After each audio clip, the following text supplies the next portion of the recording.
solar setup 41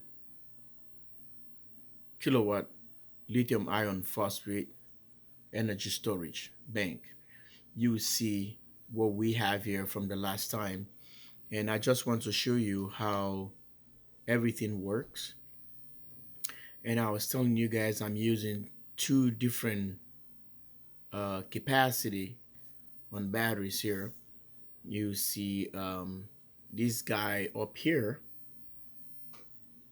is 272 amp hours, and this other guy here is 450 amp hours lithium ion phosphate, which is Volkswagen e-Golf and the Ford Focus.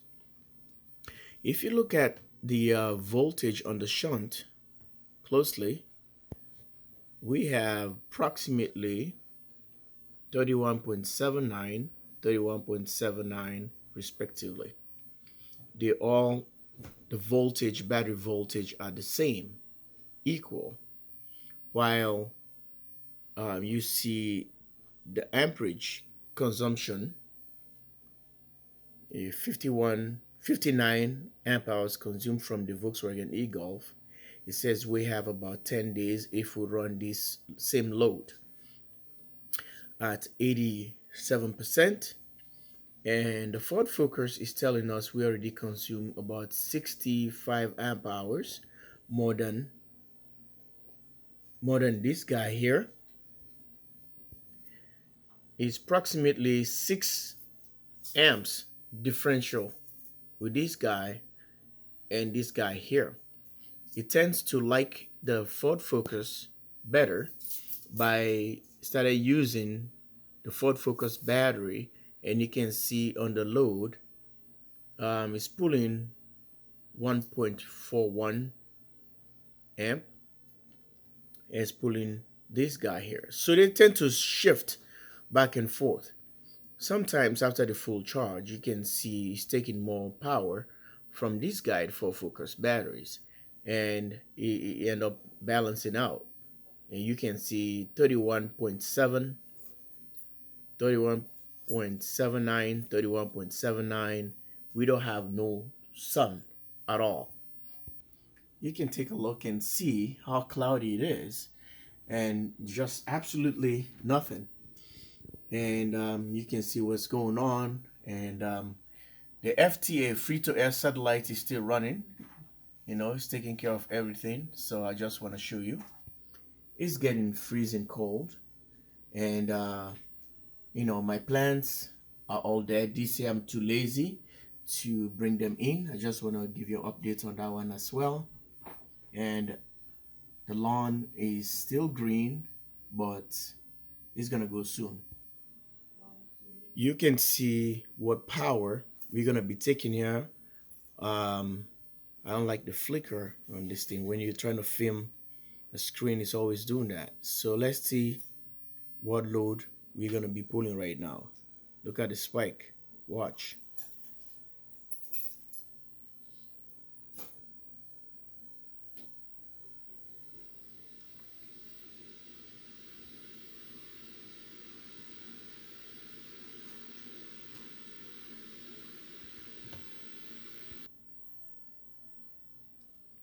You see what I'm saying here. It's pulling 20 amps on the Ford Focus, and it's pulling 30 amps from this guy. So if we click any of the shunts, it will tell us how many watts is taken out from each battery.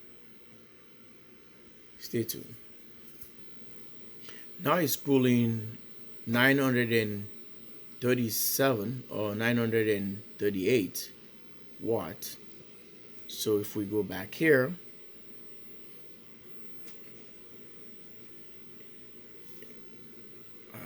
do this. It's pulling 20 amps, and let's go back to the Ford Focus. It's pulling 643 watts. So it said we have 11 hours 12 minutes. So this is how everything works here. And you see 29 amps and 20 amps into the Ford Focus. Let me show you the batteries. This is the setup I showed you guys the last time.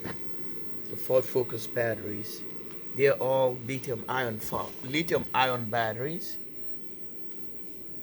and that's the capacity right there, and it's wired in 12 volt configuration. It has its own disconnect.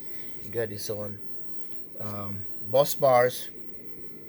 This one is the positive wire and inline fuse for this shunt right here. Okay, that's shunt for the Ford Focus batteries. Is communicating, and this is the other shunt here for the Volkswagen e-Golf batteries, and all the way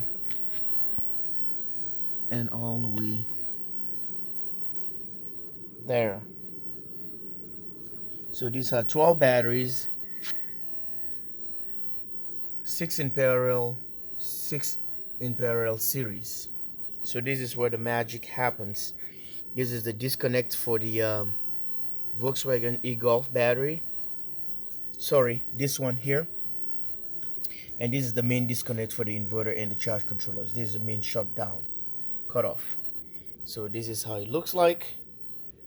And there's another one right here for the Ford Focus. And we have, if we count the modules here, that's 1, 2, 3, 4, 5, 6, 7 here, and 8, because 2 of these is one module. 2 of this one is one module. 2 of this is one module, because the 8 volt battery, 8 and 8 is 16, so they're all running at 16.8.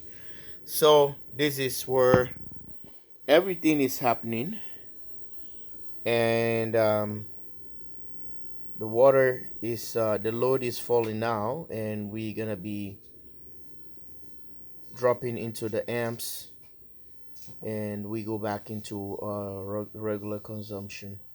So I just decided to show you, give you updates and how everything is working here at the command center of JW Solar USA. This is our test site, and you can see it's dropping. For some reason, I don't know if this is my tablet is acting up, it's slow. In response, I have to refresh it. Maybe I need a new one. So, tend to lost some communication. Okay, it's back again. You see the voltage still stay the same, 31.73, 31.73. I just want to make this clear. You don't need BMS to do this at all. You don't need BMS. The batteries stay balanced as long as you use if you try to parallel these batteries. I tried that before, but I didn't make a video of that. Put it into one shunt. Put it into one shunt. It throws the other batteries. The other ones don't kick in while the other ones work. While the other ones work hard. So it's just a few amps difference, but the other batteries are staying almost probably 90%, while the other ones are within the 80 something or whatever. But because they are not the same capacity, but because of that, I decided to use 2 shunts and do this. Someone would think it's too expensive. It's cheaper compared buying a BMS that costs you at least about $100, which these guys are not even more than $100 to $200, depend what's the capacity you want. And these shunts can handle from 50 millivolts to 500 amps. Okay, in any configuration. You can do that with 12, 24, 36, 48, 60 volts, whatever you want to do. These shunts can do it. But the BMS, you buy a 12 volts or 24 volts, you're stuck with it, or 48 volt. That's all you can use it for. So I can use these shunts for any application. So even if I don't want to do this project anymore, I'll just remove the shunts and keep them, and I can able to utilize them in the near future. But the BMS, you can only use for one nominal voltage. So that's my point.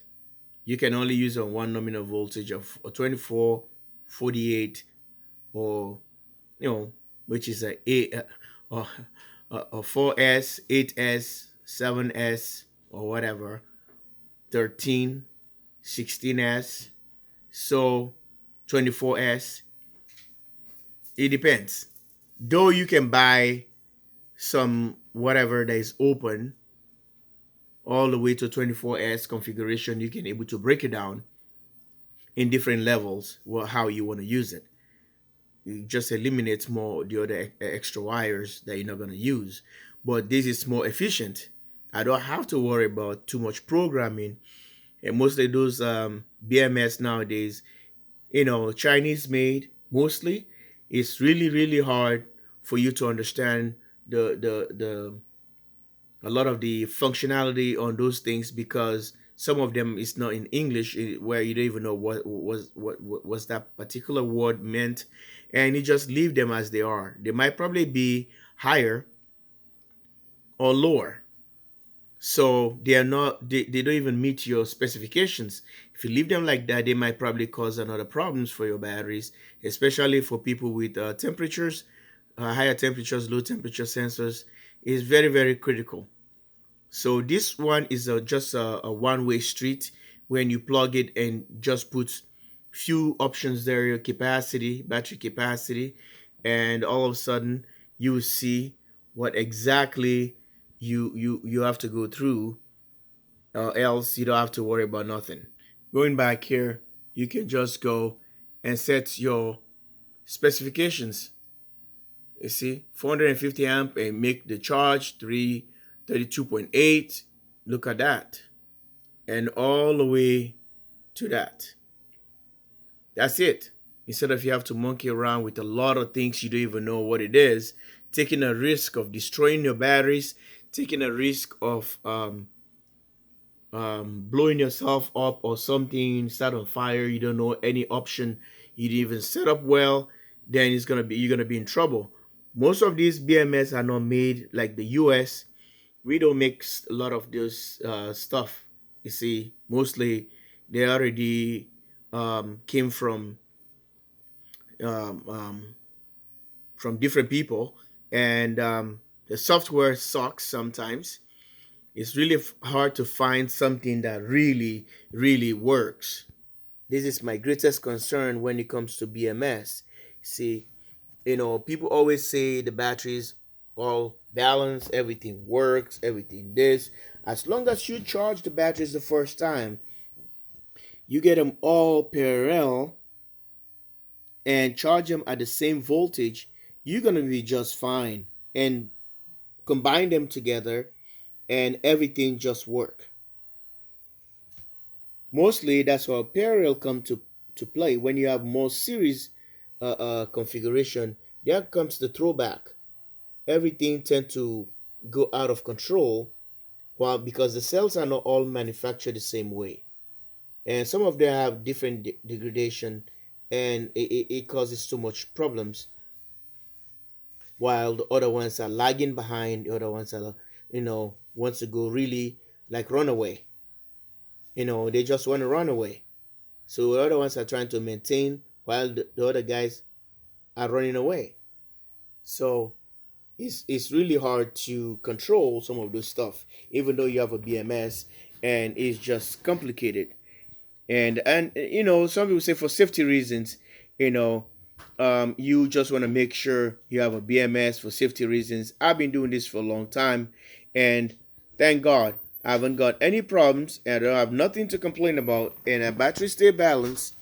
I can put a probe meter, multimeter, and test any of my batteries. They stay the same, and you can see from the screen how the shunts are all balancing everything. 31.74, 31.74, even the charge controllers, they're all synchronized. Look at that. So these are the two shunts. That's why I marked them 450 and 272.